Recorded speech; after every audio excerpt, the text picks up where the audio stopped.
Assalamualaikum warahmatullahi wabarakatuh. Waalaikumsalam warahmatullahi wabarakatuh. Kita awali pelajaran pada siang hari ini dengan membaca basmalah. Bismillahirrahmanirrahim.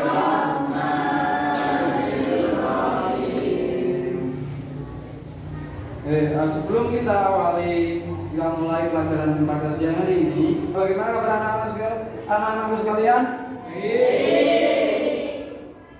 Masih semangat? Masih sehat? Sehat. Oke. Pada kesempatan kali ini, Bapak Guru akan melaksanakan TPL yang ketiga, ya. TPL yang ketiga dari UINSI Samarinda atau Universitas Islam Negeri Sultan Haji Muhammad Idris Samarinda, ya. Kementerian Agama Republik Indonesia, Universitas Islam Negeri Sultan Haji Muhammad Idris Samarinda, pendidikan profesi guru dalam jabatan tahun 2021 di MTS Sunan Kalijaga Bawang. Ya. Sebelum memasuki PPL ketiga ini, kemarin sudah PPL 1 dan PPL 2, yaitu tentang pengertian Al-Quran dan pengertian hadis. Coba siapa yang masih ingat tentang pengertian Al-Quran? Coba angkat tangan. Siapa yang ingat pengertian Al-Quran? Ya. Al-Quran adalah kalamullah. Terus Al-Quran apa? Kitab Allah. Terus yang lain? Yang lain? Coba dijawab. Al-Quran apa? Yo, harus diingat dong.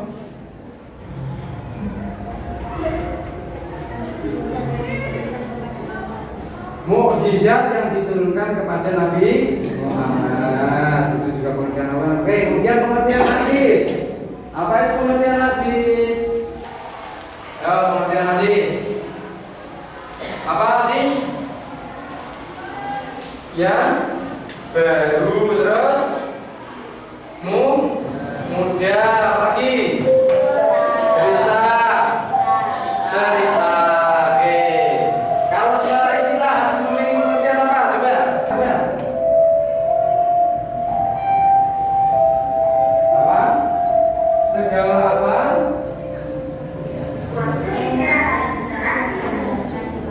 Oke, segala apa yang disandarkan kepada Nabi Muhammad Sallallahu Alaihi Wasallam, baik itu perkataan, perbuatan maupun takrir Nabi. Itu adalah pengertian hadis.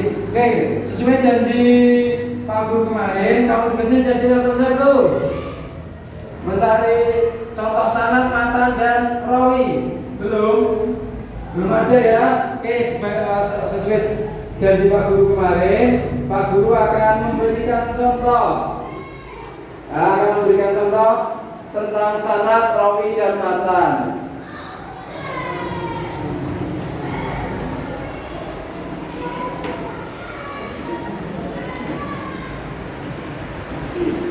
Nah, ini contoh sanad, rawi dan matan. Ya. Contohnya di depan sini kalian bisa lihat, ada sana Musa Danja, ada sana Abdul Warisi, an jadi an Abi Rojain, an Ibni Abbas, an Nabi Sallallahu Alaihi Wasallam. Allah mengkarihan amirihi syai'an falyasbir, fa innahu man kharaja minas sultan syibrat mata mitatan jahiliyatan. Memberitakan kepada kami Musaddad, memberitakan kepada kami Abdul Waris dari Al-Ja'di, dari Abi Raja, dari Ibnu Abbas. Ini disebut dengan sanad hadis. Ya. Dari Nabi Sallallahu Alaihi Wasallam, barang siapa yang benci sesuatu dari pimpinannya, maka adalah sabar. Sesungguhnya barang siapa yang keluar dari penguasa atau sultan satu jiwa, maka dia mati jaminya. Ini adalah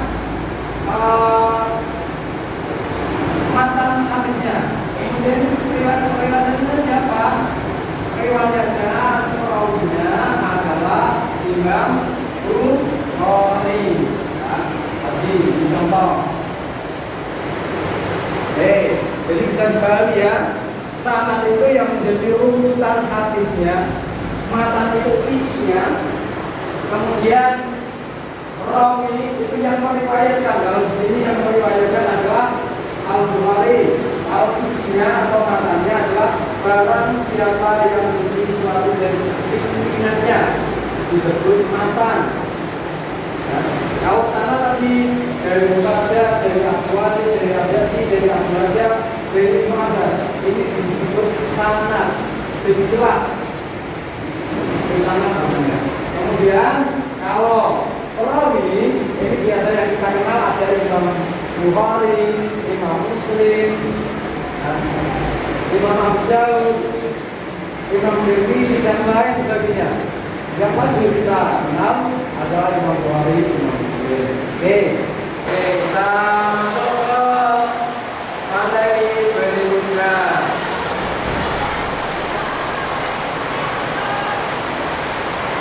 Sebelum ke materi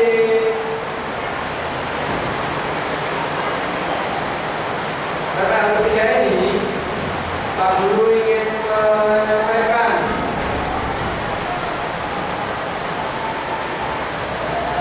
apa yang harus kita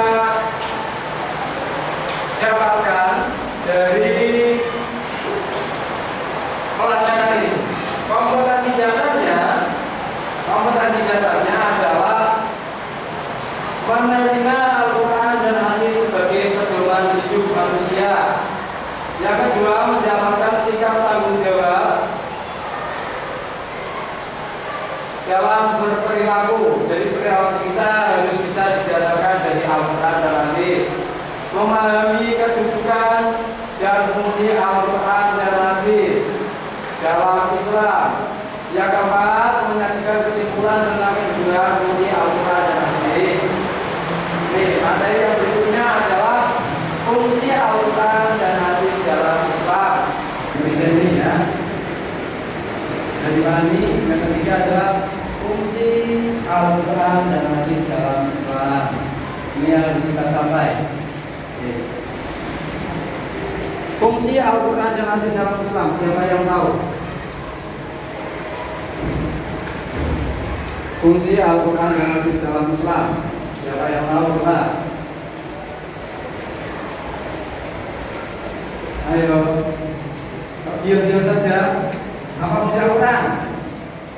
Buka bukunya, buka materinya. Apa fungsi Al-Quran?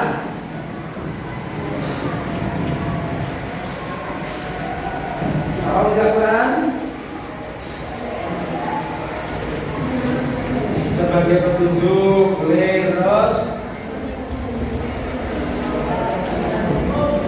sumber hukum, terus apa lagi? Sebagai ya, terus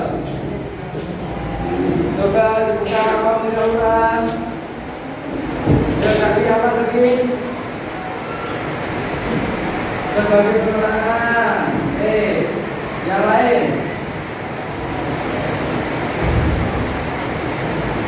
ya, betul Pak. Ya,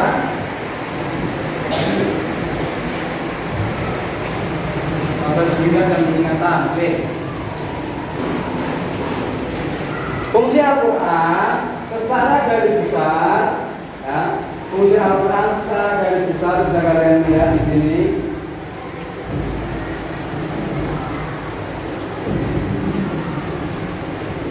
Nah, yang pertama, fungsi Al-Quran sebagai sumber ajaran hukum Islam yang utama. Ya, sumber Al-Quran adalah sumber utama. Kemudian, siapa yang tahu sumber yang lain apa saja? Al-Quran adalah hadis, terus apa lagi? Dua. Hadis, terus sumber yang kedua hadis, yang ketiga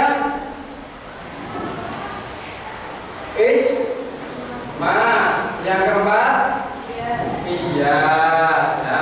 Jadi sumber hukum kita umat Islam itu ada Al-Quran, ada As-Sunnah, ada ijma dan qiyas. Kemudian yang kedua, sebagai konfirmasi dan informasi terhadap hal-hal yang tidak dapat diketahui oleh akal. Contohnya, contohnya akan datangnya hari kiamat, kita harus percaya. Kalau secara akal manusia yang menggunakan akal tidak percaya.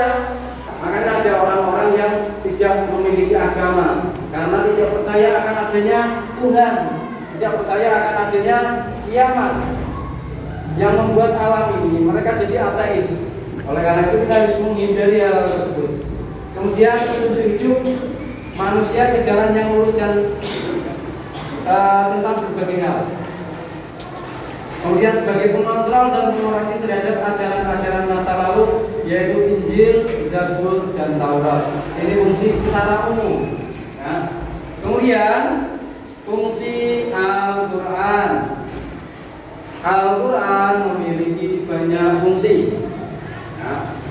Al-Quran sendiri menjelaskan di dalamnya, Al-Quran bisa menjadi obat, bisa menjadi penawar segala macam penyakit. Itu semuanya dijelaskan di dalam Al-Quran. Yang pertama, sebagai petunjuk, pedoman, dan rahmat bagi orang-orang yang meyakininya. Kalau kita yakin dalam diri kita Al-Quran adalah obat, maka sakit apapun insya Allah Allah berikan kesembuhan kepada kita. Kemudian sebagai penawar bagi segala macam penyakit, penyakit iri, penyakit dengki. Siapa yang suka iri? Di sini coba. Koncone duwe gelang anyar. Wah, didongeng. Koncone nggawa motor anyar, didongeng. Iya enggak?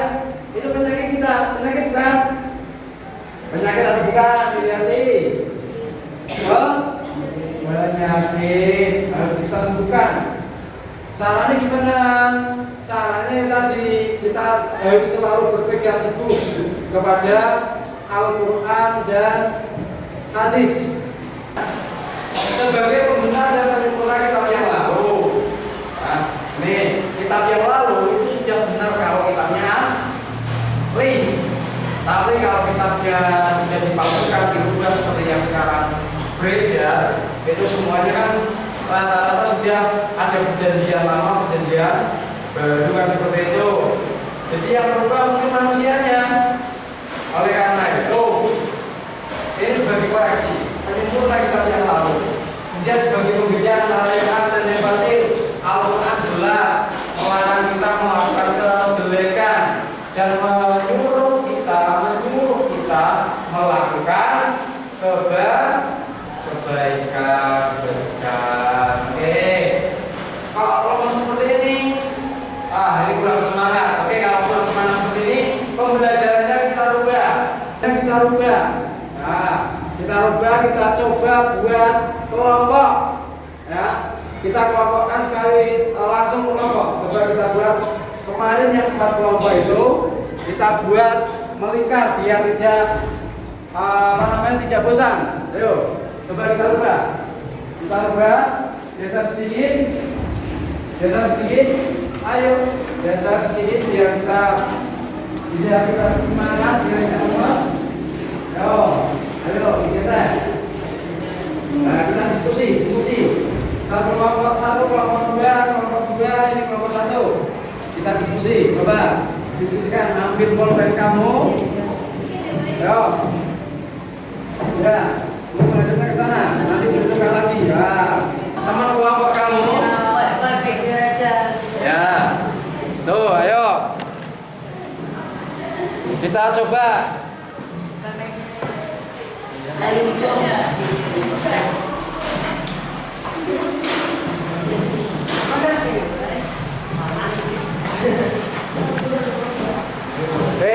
Sudah.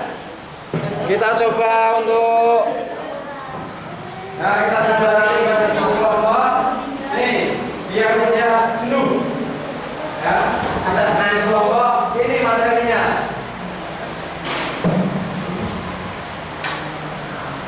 Nah, ini dia. Kalian silakan tulis. Nah, ini materinya diskusi kelompok.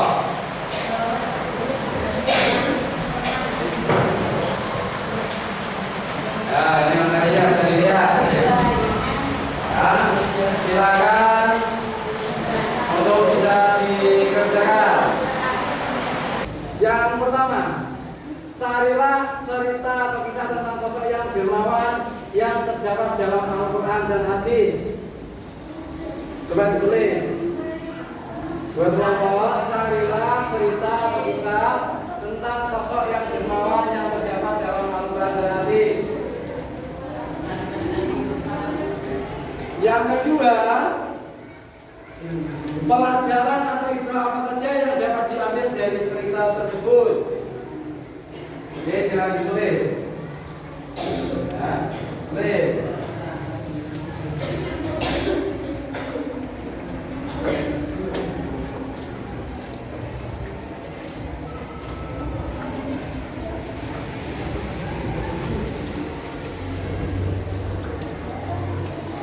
Yang keempat, sajikan hasil penelusuran dalam bentuk deskripsi. Tugasnya carilah kisah atau cerita tentang sosok yang dermawan dalam Al-Quran atau hadis. Pelajaran apa yang dapat kita ambil? Sajikan hasil penelusuran dalam bentuk deskripsi. Bila perlu dilengkapi foto, deskripsikan hasil pekerjaanmu di depan kelas. Ya, kita coba.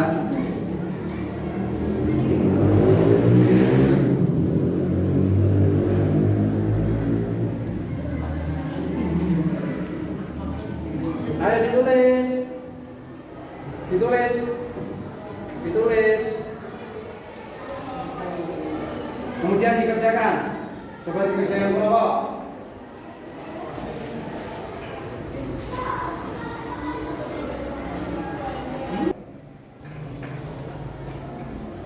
Ayo diskusikan bareng-bareng.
Sudah ada yang bisa? Ada contoh orang yang dermawan? Jam 6 telah selesai. Saatnya memasuki jam 7.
Oke, sudah selesai penontonnya yang sudah selesai?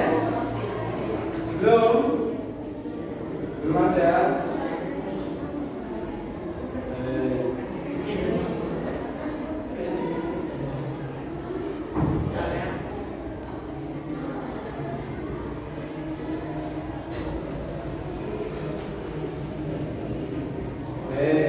Untuk memposisikan makro, biarkan dulu di situ aja, dulu di situ. Perhatikan sini, perhatikan sini. Tadi saya sampaikan lagi untuk fungsi yang berikutnya dari hadis, ya. Fungsi hadis. Nah ini,